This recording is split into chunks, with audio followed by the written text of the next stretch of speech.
السلام عليكم، ازيكم يا بنات؟ يا رب تكونوا بخير، يا رب تكونوا في احسن حال.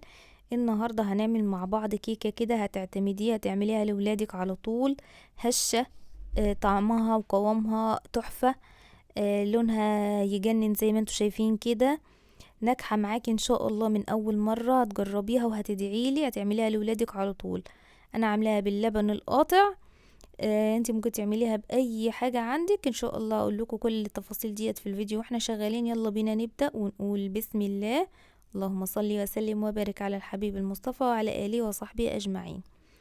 بصوا يا بنات، انتي هتجيبي الخلاط بتاعك وتحطي فيه المكونات اللي انا هقولك عليها، يا اما تضربي بالمضرب اليدوي بس تتأكدي ان كل المكونات بتاعتك اتجانست مع بعض.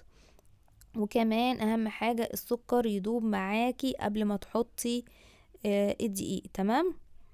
هنحط بقى معانا كده البيضتين دولت وعليهم معلقة كده صغيرة من الفانيليا او كيسين من الفانيليا، وعليهم معلقة كبيرة من الخل. وهنضرب البيض كويس لحد ما لونه يفتح او يبيض سنة. تمام. ممكن تحطي المكونات دي زي ما قلتلك في الخلاط. تمام. يا ريت يا بنات الأول مرة يدخل القناة ما ينساش يضغط على اشتراك لو عجبكم الفيديو، وكمان لايك، وفعلوا زر الجرس عشان يوصلكم مني كل جديد. هنا جبت بشر برتقانة وبشرت كده الطبقة الخارجية للبرتقانة، ما تدخليش على الطبقة البيضة عشان ما تمررش معاكي. تمام. حطيت هنا بقى كوباية ونص من السكر، اي سكر عندك استخدميه. سكر بقى تموين، سكر عادي، استخدمي المتوفر عندك، ما تقفيش على حاجة. هنا فنجان صغير خالص من فنجان القهوة زي ما انت شايفة كده، زيت مش اكتر من كده. شوفوا مقاديرنا بسيطة خالص ازاي.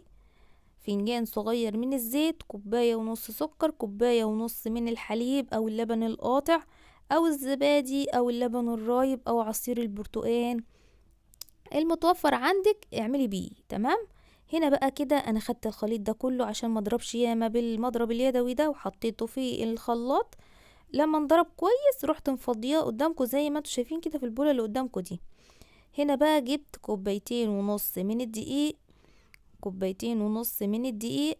تمام. دخلتهم مرتين اتنين ونزلت عليهم كده رشة ملح بسيطة زي ما انتوا شايفين، وكمان معلقة ونص من البيكنج باودر او كيس كامل من الكيك شيف. تمام. الكيك شيف يا بنات يعني بيبقى الجرامات بتاعته اكبر من البيكنج باودر اللي هو بتاع تاج الملوك او اي نوع تاني. فانت لما تيجي تستخدمي حطي معلقة ونص من البيكنج باودر. قلبت كده الدقيق والبيكنج باودر مع الخليط بتاعه، ادي القوام بتاعه زي ما انتوا شايفين. ممتاز. اول ما تلاقي الدقيق اختلط مع الخليط بتاعك ما تقلبيش ياما. تمام كده علشان البيكنج باودر مفعوله ما يهبطش. في الوقت ده بقى انا ولعت الفرن بتاعي علشان يسخن، وجبت صينية كده مقاسها معاكي من 28 او 30. اللهم صل على سيدنا محمد. دهنتها كده دهنة من الزيت ورشتها رشة من الدقيق وصبيت فيها الخليط بتاعي زي ما انتوا شايفين. هزيت الصينية بتاعتي هزتين علشان اي هوا فيها يطلع. عايزه اقول لكم الصينيه اللي انا عامله فيها دي مقاس 32، بس هي طبعا كبيره زي ما انتم شايفين كده على الكيكه. فانت استخدمي لو عندك مقاس 30 او 28 هتبقى ممتازه للقوام ده. تمام. هنا بقى حطيت الكيكه بتاعتي كده في الفرن على الرف الاوسط على درجه حراره 180. المهم ان انتي ما تفتحيش عليها غير لما يعدي نص ساعه، تختبريها.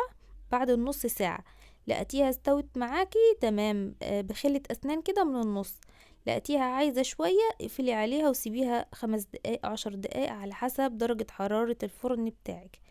ده قوام الكيكة بتاعتنا بعد ما طلعت من الفرن ممتازة. شايفين بقى لونها وقوامها؟ شايفين انا عاملاها باللبن القاطع زي ما قلتلكم.